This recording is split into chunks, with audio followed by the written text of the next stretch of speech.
de sport et amoureux de la balle orange, bonjour et bienvenue sur Sport TV, la passion du sport. Tey ñu ngi fii Dakar Arena dimanche 24 novembre 2024 war leen indil li nga xamante ne mooy la fenêtre de qualification à l'Afrobasket 2025 ginnaaw 2 matchs yi nga xamante ne Sénégal gagné na ko contre le Gabon et contre le Rwanda vendredi. Tey Sénégal wala laale ak équipe bi nga xam ne mooy Cameroun, un match très important comme ni ngeen ko xamee Sénégal dafa gagné ñaari matcham yu njëkk le vendredi et le samedi tey mu war a tase ak Cameroun bu gañewee mu atteindre objectif am initial bi nga xam ne coach Ngagne Desagana Diop moom la amoon un 3/3 pourquoi pas waaye nag match tey bi du yomb ndax xam nañ ne Cameroun moo ëpp niveau ñaari équipe yi nga xamante ne moom la Sénégal jot a dóor.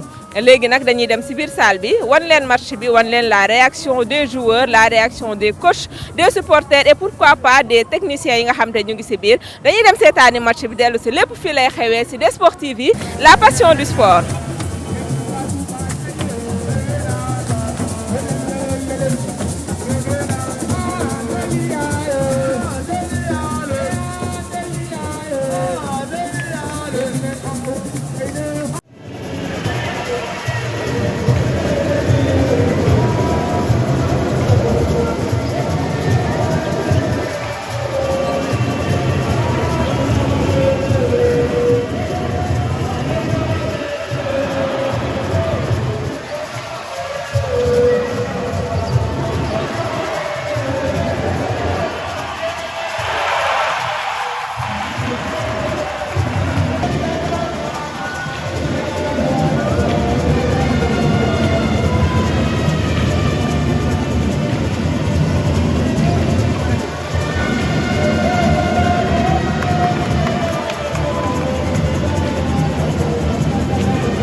rek mooy man ba may ñëw équipe nationale Boniface moo tax ma ñëw équipe nationale parce que ak Mataan Ndiaye ñoom ñoo ma toppoon ba maa ngi coaché ñu bëri fii xamuñu woon damay coaché ñoom ñoo ma wax ba ma ñëw te Boniface ba léegi am nañu relation yu baax xam nga léegi ba ma ñëwee lu xam ne hésitant pour ñëw mooy man ba ma nekkee di basket fii 2 fois rek laa mos a kii Coupe d'Afrique 2 fois rek laa mos a ñëw parce que chaque fois da doon am ay problème mu prime problème mu ticket voyage affaire yooyu te man dama bëgg a concentrer sama carrière fee lu ñu mun am fële sax ñu dëkk moo ñu ko gën a Sénégal xam nga lu xam ma wax loolu mooy dama bëgg la expliquer lu xam ak ñëw équipe nationale Boniface moo tax bañ daaxee ba Boniface amee problème ba mu jógee fi ñu jox ma équipe bi may continuer te ba ma ñëwee regretté wu ma ko parce que da ngay gis jeunes yi lu ñu bëggee équipe bi comme lu may wax sax chaque fois ne man su ma équipe nationale bu nekkoon année bi yëpp ngay joué sax moo ma gën a sax may dem États-Unis coacher parce que amour bi ngay gis si joueurs yi xam nga loolu moo tax ma ñëw fii ba pare dama bëgg a premièrement remercier joueurs yi parce que ñoom chaque fois dañuy joxe lu ñu mun dañuy def lu ñu war def yëpp deuxièmement remercier fédération parce que man xam naa may wax fédération may wax président à chaque fois xam naa effort yu muy def comme tournoi bu ñu defoon vacances yi moo xam naa moo si def xaalisam def ko mais man dama di nit boo xamante ne ñàkkuma fayda awma problème nii mais ñàkkuma fayda te wax naa joueurs yi keroog dañu am problème problème bu billet lañu amoon bi ñuy ñëw fii billet yi joueurs yi jotuñu seen billet ba veille bi avant ñuy yegg si regroupement bi kañ la waroon commencé le 18 ñu jot suñu billet le 17 am na ñoo xam ne sax le 18 parce que ay 3h 4h du matin te ñu war a voyager le lendemain à 10h du matin comme Pape Moustapha Amar Silla ñoom ñëpp dañu ma doon woo jotuñu seen billet seen équipe dañu doon laaj seen billet yi amuñu woon billet bu ñëw loolu c'est pas normal man du ma coaché buy def du ma coach équipe boo xam ne noonu lay kiiwee du ma ko def xam nga dama bëggoon wax lii pour ñëpp xam problème yi ñu am si équipe bi yu ñëw ba fii dem hôtel mënuñu dugg hôtel am na jour yeeg si toog foofu midi à 20h mënuñu dugg hôtel parce que fay ñu hôtel yi xam nga maanaam jour yi bu moom wax avant tournoi bi nañu concentré wu gagné suñuy 3 matchs on a fait ça damay wax ñun Matar Ndiaye Malay ñoom ñu ngi def li ñu war a def pour plan vacances yi ni ñu bëgg a préparer Coupe d'Afrique dañuy dem Europe bu ñu préparer au Sénégal pour 4 semaines dañu jox leen plan bi man wax naa jour sama choix ku nekk sa choix la sa life sa àdduna yaa jël sa choix bu fekkee mënuñu financer affaire bi man coché tuma équipe bi dañ koy financer parce que am na Sud Soudan gis ngeen Cameroun bi tey gis ngeen équipe bu naar yi Tunisie ba joué ak ñoom ay fla yi entraînement ñëw Sénégal kii taxu nga gagné Coupe d'Afrique waxuma bu ñu demee Europe dañuy gagné Coupe d'Afrique yàlla mooy maye mais dafa am loo war a def sa àdduna pour nga dem jël li nga moom xam nga man message boobu laa waroon wax pour ngeen jàllale ko bugguma koon wax avant match yi les joueurs yi sont pas contents du tout parce que c'est pas normal ñu duñu équipe bu koñ da ngay dégg fi ay dimanche nga dem football nii yooyu ñun nekk ñu équipe nationale affaire c'est professionnel xam nga bu fekkee ñoom mënuñu def loolu te du fédération xam naa bu fekkee ñoom mënuñu def financement bu ñu war a def man équipe bi mën nañ ko jël jox ko keneen parce que man awma temps bu may perdre parce que xam naa sport yàlla dimbali na ma à 16 ans laa quitté fii mais 99 ba léegi maa ngi États-Unis joué naa NBA 12 ans di sant yàlla boobu ba léegi maa ngi coach xam naa lan mooy kii te xam naa ne lii du équipe nag xam naa ne fii du NBA dofuma NBA beneen level la mais am na benn minimum bu ñu war a def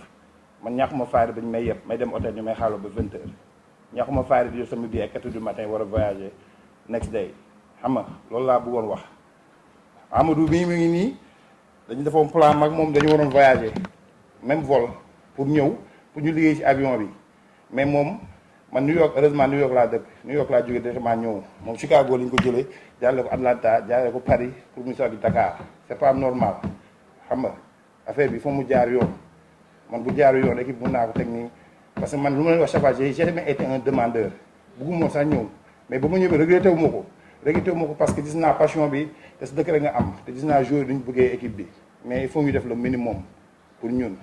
Je suis venu ici, ça a commencé pendant les vacances. On a travaillé pendant l'été, le camp qu'on a fait ici pour 2 semaines joué contre la Tunisie. Et on a vu ça aujourd'hui, surtout pendant les 3 dernières minutes. Il y a des choses qu'on a travaillé pendant cet été. On a fait ça et on a pu scorer, tu vois. Et je suis content pour les joueurs et je suis very proud parce que c'est pas évident. Parce qu'il y a même Branco qui part ce soir. Les autres font beaucoup de sacrifices pour venir en équipe nationale. Et pour moi, je suis content pour les joueurs. Et on va continuer à travailler, comme tu as dit, on va jouer les mêmes équipes. Ce ne sera pas facile, mais on va continuer à travailler, essayer de gagner les 3 matchs-là en février. Après, ça est parti. Je pense pas que ce n'est pas des tours ouverts. C'est des tirs qu'on a contestés, ils ont mis ça. Parfois, c'est le basket, c'est comme ça. Ils ont mis 11 3 points, 11 sur 32. Je ne sais pas en ce moment parce que je n'ai pas vu le film, mais je vais regarder le film. Et je ne pense pas que ce sont des tirs ouverts parce que notre façon de défendre, on n'essaie pas de donner des tours ouverts. Mais comme vous voyez, même Jeremy Hill, en le 3e quart-temps, quand il faisait remonter, il a tiré le 3 points, même presque en milieu de terrain, et ça rentrait. Ils avaient le momentum. Parfois, c'est le basket, c'est comme ça.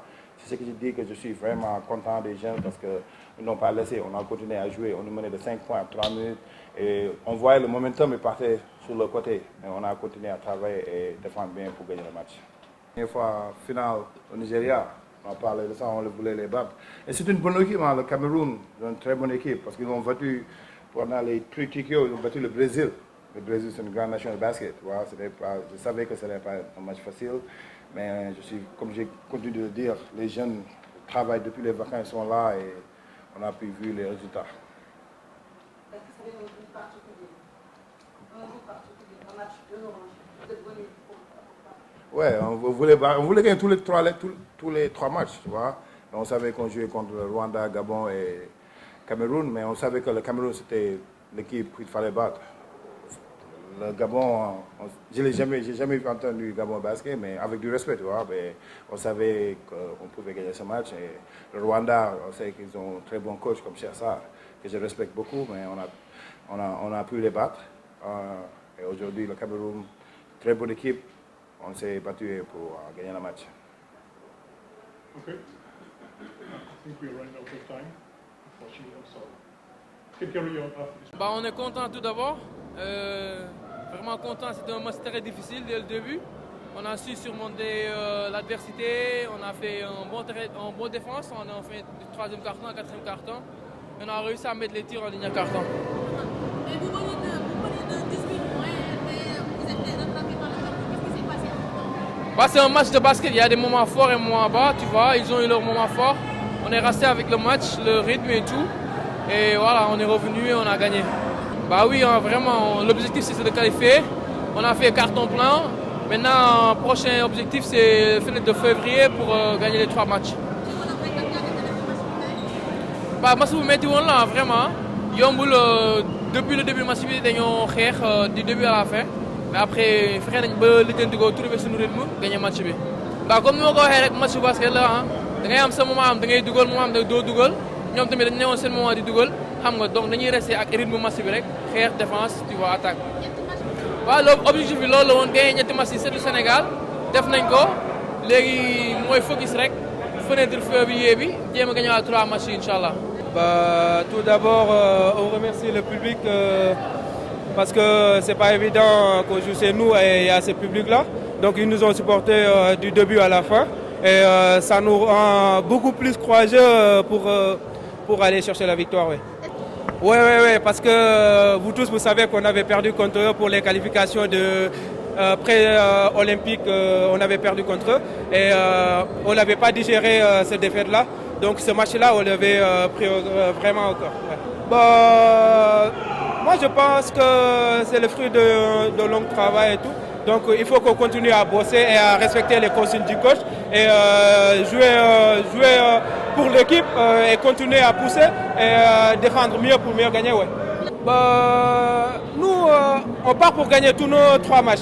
Même on n'est pas, non, on va pas se dire qu'on a gagné nos 3 matchs ici et on va partir là-bas à baisser les bras et tout. On va partir là-bas pour faire 6 sur 6 Inch'Allah. Bah ça va kontaan nañu trop si public bi parce que ñu ngi leen di remercier si seen teewaay et tout parce que jouer sa dëkk dafa neex quoi parce que ñun bu ñuy jouer suñu dëkk dafa am leneen lu ñuy ressentir ndax 12e gaynde yeeg yooyu noonu du ñu bàyyi du début à la fin. Même bu ñuy daw ci ginnaaw score bi sax ñoom duñu bàyyi quoi te loolu daf ñuy gën a yokk jom quoi. waaw victoire bi moo ñu gën a neex parce que yéen ñëpp xam ngeen ni dañu pertoon contre ñoom Nigéria ci pré-qualification Jeux olympiques yi quoi te digéré wuñu woon défaite boobu noonu parce que après digéré wuñ ko woon après looloo tax ñu joxe lépp pour gagner leen fii tey suñu dëkk. Ba bilan si ñetti match yi mën nañu wax ni coach bi il est satisfait quoi tu vois parce que on s'était dit ñetti match ñetti victoire donc on a gagné nos 3 victoires donc di xaar pour deuxième fenêtre bi pour dem gagner les 3 autres là-bas.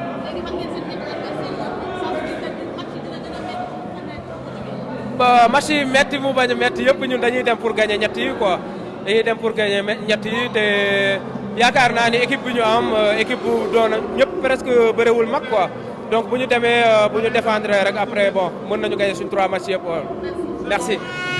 Le 3 sur 3 est acquis pour les Lions du basketball et leur coach Ngagne Desagana Diop. Sénégal qui vient de remporter son 3e match contre le Cameroun, 87-83.